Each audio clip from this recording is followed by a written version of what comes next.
All right, so apparently it was some rumors that got out there saying that the Cleveland Cavaliers said that they are confident if they see the Pistons in the playoffs based off what they did on the 27th. Now they've pretty much been Pistons beat them twice this season. I believe they beat us, and then we went on October. Then October, the beginning of the season, then we went on a lengthy winning streak. After that, we also played them in January, beat them by four. There was no Jared Allen in that particular game, and they hadn't traded for Harden. There was no Jalen Duren in that game neither. Yeah, there was no Jalen Duren, no Tobias Harris, and we beat them by four in that particular game. I think I watched this game. Paul Reed had a solid game. Stu came in. It was one of them games where Dennis Jenkins had a hot 25 off the bench. And for them, Donovan Mitchell was, they had Garland in, Mitchell had 30, Mobley didn't do much. So, for the most part, it's just to the point where honestly, man, they're talking about the playoffs and they haven't looked good in the playoffs, even in the series they won, but versus an inexperienced Orlando team, versus they haven't looked good in the playoffs. And a lot of times what I notice about them in the playoffs is to the simple fact that Donovan Mitchell he's just not he remind me of Luka. One thing about it, the ball is in his hand too much. And he get wore down. He don't know how to play off the ball. He like to have the ball in his hand 24/7.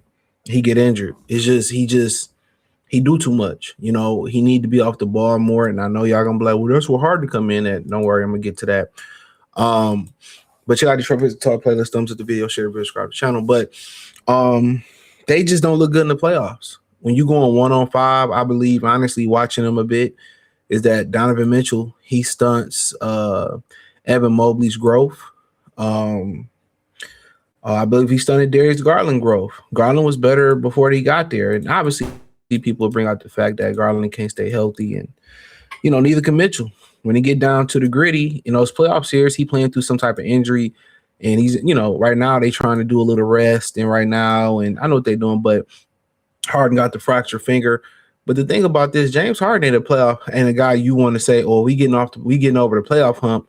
We want to go get James Harden. That's not it. If anything, if the Cavs going to make that jump, it's going to be because Donovan Mitchell is going to be a better distributor of the basketball.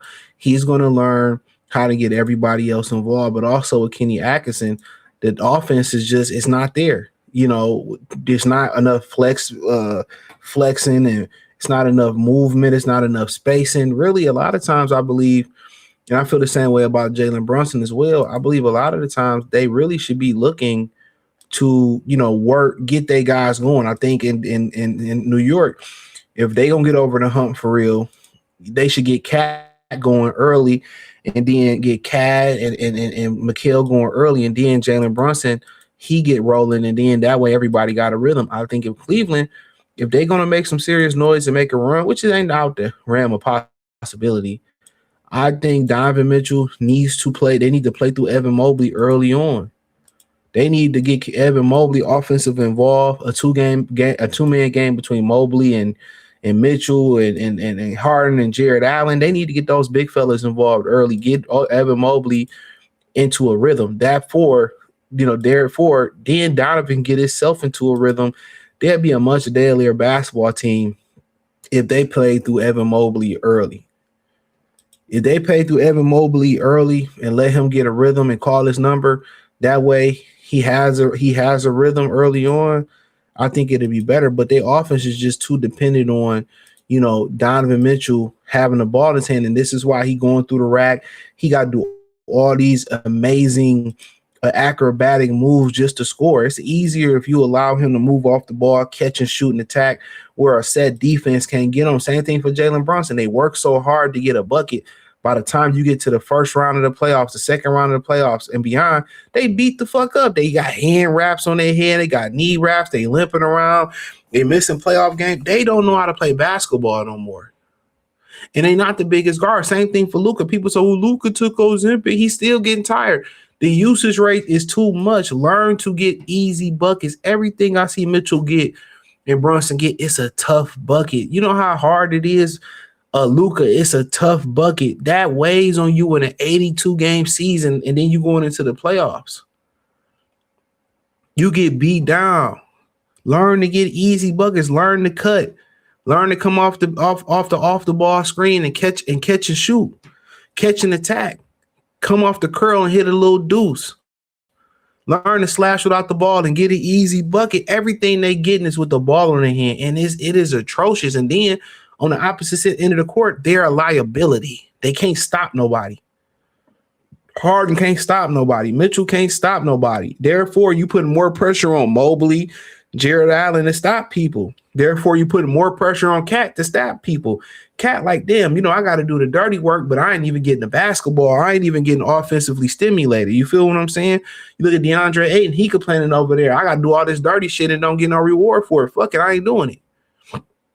So they have to understand when you have an offense like Denver, Detroit, that's like, so Detroit don't have the bigger score or bigger net. They move the fucking basketball. It ain't that they play with pace. The ball is moving. People are cutting. They're hustlers like Ron Hollins and Sar Thompson are slashing and they get into the rim. That's the difference of it. You feel what I'm saying? They both in the same boat. To keep it honest, it's just that Denver, Minnesota, Detroit, they moving this action. They moving, they cutting, they flexing, they getting the most out of what they got right now. In Cleveland, they playing one-on-one basketball. They got, Cleveland, New York, LA, they got firepower.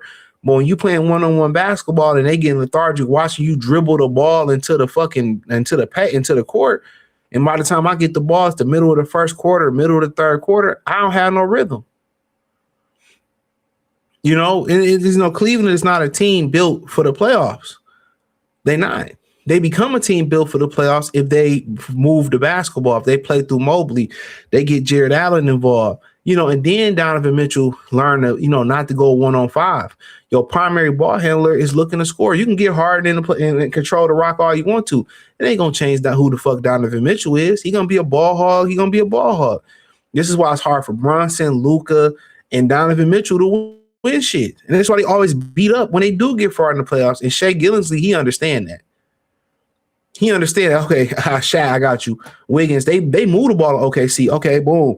Jalen Williams, you do your thing. You know what I'm saying? He understands when to pick and choose when to really pick it up. You know what I'm saying? When to let his team flow and then when he could pick it up. He's figured that out. And it's up to Donovan Mitchell and Cleveland. But if they don't figure that out, Cleveland ain't nothing to fear. I'm telling you. You go get one of the worst playoff performers we ever seen in James Harden. You think somebody's scared? Like, no. But hey, respectfully, check out Detroit Pistons Talk playlist. Thumbs up the video, share the video, subscribe to the channel. Hit the link in the description. Say find me everywhere. You can find me everywhere from Instagram, Facebook, the whole nine. Appreciate the love and support. Check out Detroit Pistons Talk playlist. Peace.